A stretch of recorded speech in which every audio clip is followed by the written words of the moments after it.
Welcome back to my channel. I am Naresh Makhija. अब पिछले video हमने क्या देखा था कि सिस्टम कैसे क्रिएट करते हैं, सर्वर कैसे क्रिएट करते हैं और उसके बाद यूज़र कैसे क्रिएट करते हैं। उसमें मैंने बताया था कि आपको एएमआई पता होना चाहिए, आपके पास ऑलरेडी एक पर्म की होना चाहिए, आपको पता होना चाहिए कौन सा इंस्टेंस है, सिक्योरिटी ग्रुप क्रिएट करना, यूज़र डेटा क्रिएट करना, फिर उसके बाद थोड़ा सा वेट करना था कि सिस्टम कॉन्फ़िगर हो, फिर यूज़र क्रिएट करना, उसके बाद उसको थोड़ा सा रिबूट करना और फाइनली एक हम मैप मेंटेन करते हैं। मुझे पता होना चाहिए कि कौन सी यूज़र का कौन सा इंस्टेंस आईडी है।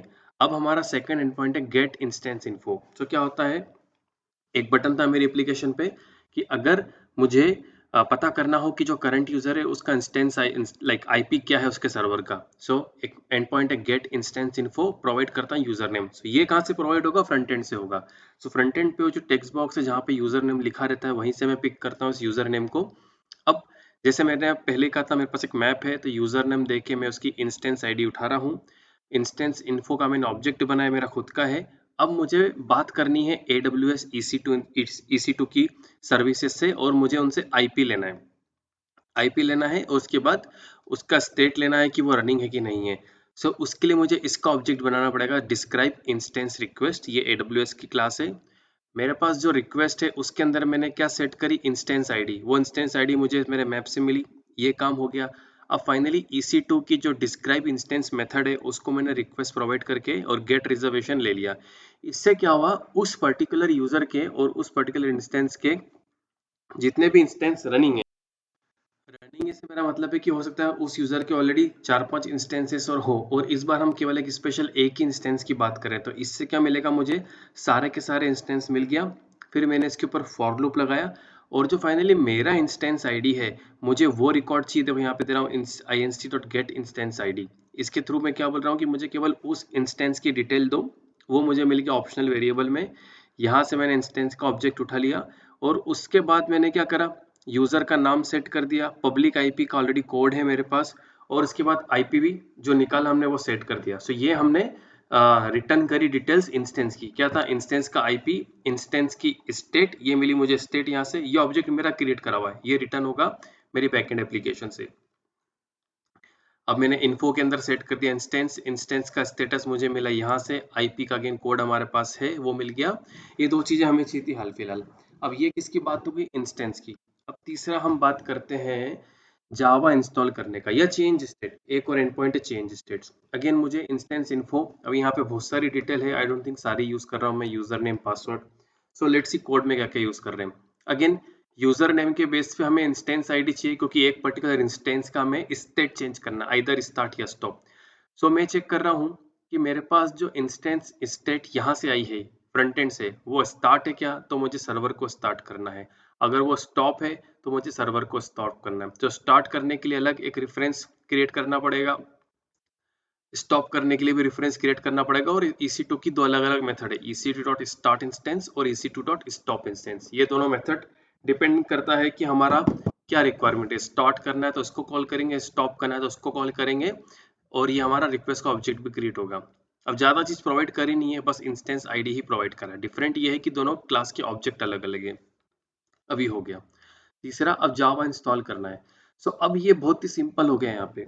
ऐसा क्यों बोल रहा हूँ मैं? क्योंकि अगर आपको याद हो तो जब हम हेल्पर क्लास, हमारे हेल्पर प्रोजेक्ट की बात कर रहे थे, या मैं उसको यहाँ ओपन कर ही देता हूँ इसको मिनिमाइज करके।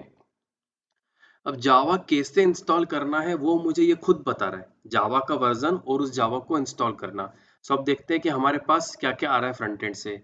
सॉफ्टवेयर इन्फो जावा, यस जावा में वर्जन आया, सर्वर का आईपी आया, लेट्स सी। अब हेल्पर में है इंस्टॉल जावा। सबसे पहले मुझे बताना पड़ेगा कि हाँ भैया जावा इंस्टॉलेशन स्टार्ट हो गया है, इन प्रोग्रेस में है। अगेन जैसे हमने क्रिएट यूजर के time get JSCH session method को कॉल करा था सेशन का रेफरेंस लेने के लिए, अगेन हमें यहाँ पे पर्म फाइल प्रोवाइड करनी है। आप हमेशा ध्यान रखना, एनी हाउ आपको यहाँ पे पर्म फाइल का पूरा पाथ देना, अदरवाइज ये कनेक्ट नहीं कर पाएगा। यूजर नेम जरूर नहीं आप उबंटू दो। आप कौन सी EMI क्रिएट कर रहे हो, AMI नॉट EMI, आप कौन सी AMI क्रिएट कर रहे हैं उस पर डिपेंड करता है आपके सर्वर का यूजर नेम। ये हो गया। इंस्टॉल जावा करने के लिए सेशन मिल गया। सेशन के बाद आपको इसका वेरिएबल रेफरेंस वेरिएबल क्रिएट करना पड़ेगा, ओपन चैनल मेथड कॉल करनी पड़ेगी सेशन की, ये आपको सेम प्रोवाइड करना पड़ेगा। अब ये आ गई कमांड। तो ये कमांड आई थी हमारे पास फ्रंट एंड से। Let's see. सो इसे मैंने सर्वर आईपी नाम गलत दे दिया है, मुझे वापस देखना पड़ेगा, शायद कुछ नाम गलत है। Server IP command, okay. So ये जो वर्जन लिखा है ना मैंने, ये वर्जन नहीं है, ये कमांड है। फाइनली वर्जन की मुझे जरूरत ही नहीं, मुझे तो केवल कमांड चाहिए। सो ये आप देख लेना, ये मैंने गलती से यहाँ पे वर्जन लिख लिया है, ये होना चाहिए कमांड, जो कि यहाँ पे लिखा हुआ है। आईपी मिल गया, किस आईपी से कनेक्ट करना है, और फाइनली वो कमांड जो एग्जीक्यूट करनी है वो इस लाइन पे हमने सेट कर दी, चैनल एग्जीक्यूट की सेट कमांड को देके। अब ये सेम कोड है जो पिछली बार हमने क्रिएट यूजर के टाइम देखा था। लाइन बाय लाइन हमें पता चलेगा कि क्या क्या हो रहा है जैसे हमें कमांड एग्जीक्यूट करते हैं, और एट द एंड अगर एग्जिट स्टेटस 0 है मतलब जावा इंस्टॉल हो गया सक्सेसफुली, अगर 0 नहीं है सो हम फ्रंट एंड पे भेजेंगे कि जावा इंस्टॉलेशन फेल्ड। अभी हो गया जावा का, अगेन हमें एट द एंड सेशन को डिस्कनेक्ट करना है। अभी बात थी जावा इंस्टॉल करने की, सिमिलर वे में टॉमकिट इंस्टॉल होगा। टॉमकिट सॉफ्टवेयर इन्फो मिली, सॉफ्टवेयर इन्फो में टार का path, connection port, server port, user name, version, अभी सब हमें क्यों चाहिए।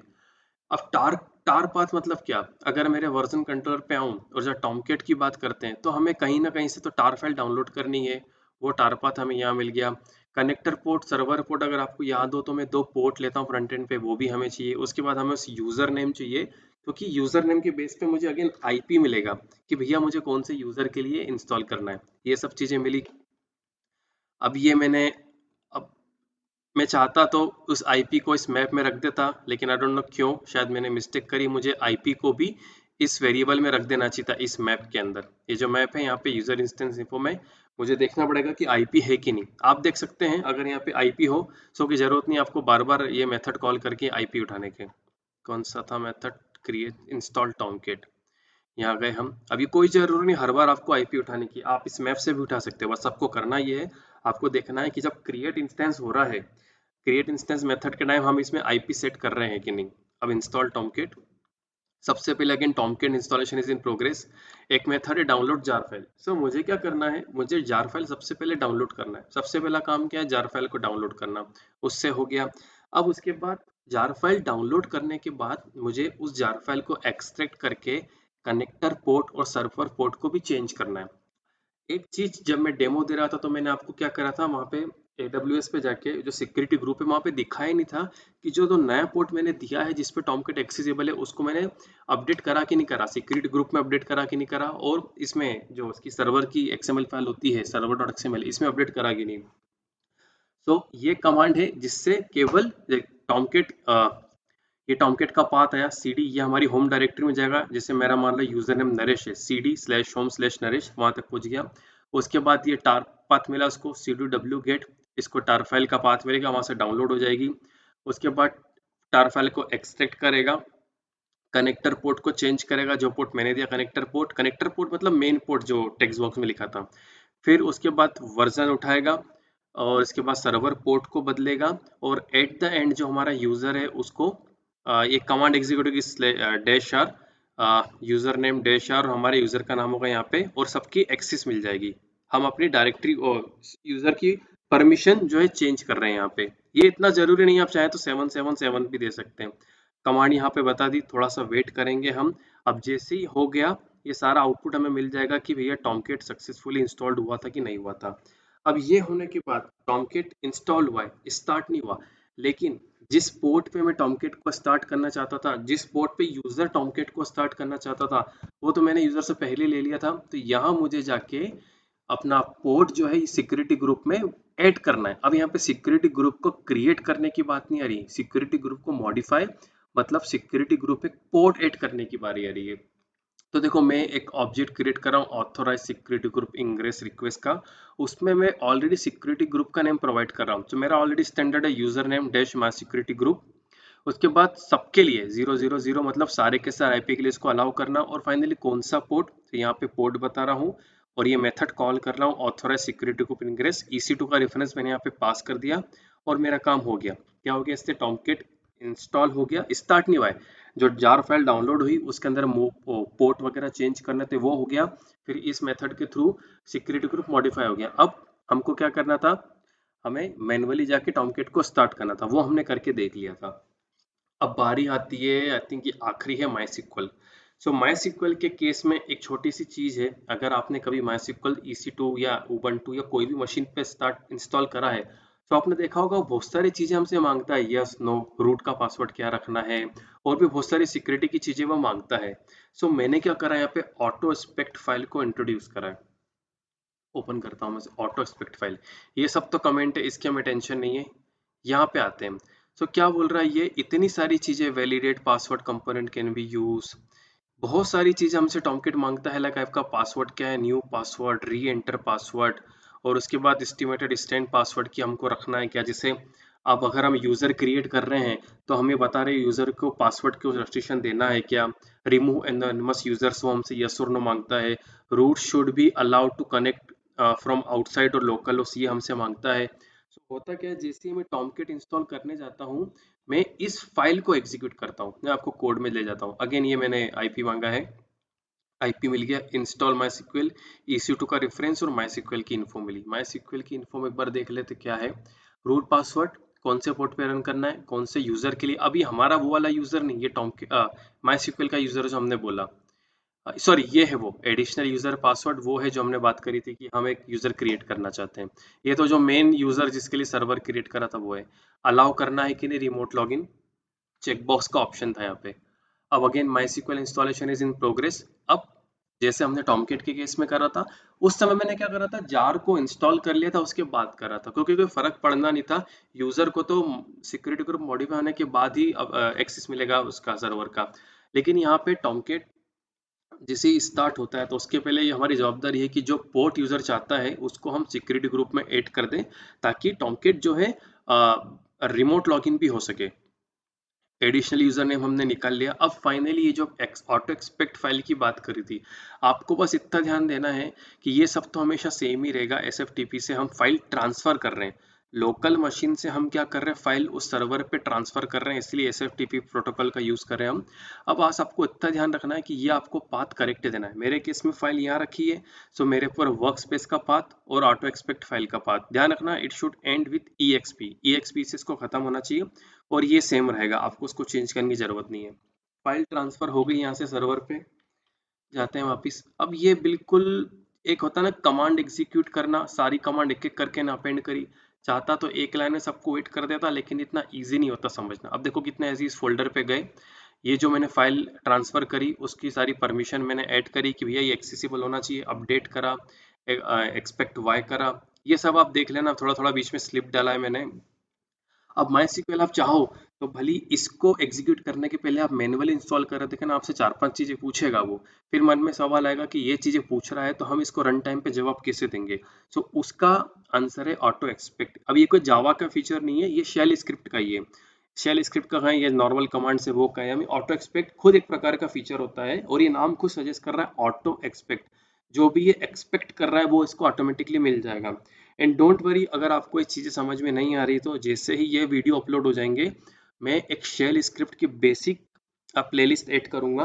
बेसिक से शुरुआत करके if condition, else condition, for loop लगाना, या फिर कमांड प्रॉम्प्ट पे यूजर से कुछ पैरामीटर लेना, और फाइनली ऑटो एक्सपेक्ट पे जाके मैं इसको एंड करूंगा। तो थोड़ा सा टाइम लगेगा, आप जब तक खुद देख सकते हैं कि कैसे काम करता है। अगेन ये कोड वही है जो हमने शुरू से अब तक देखते आए हैं कि जो जो हो रहा है वो हमें दिखना चाहिए, इसकी कोई ज़रूरत नहीं है।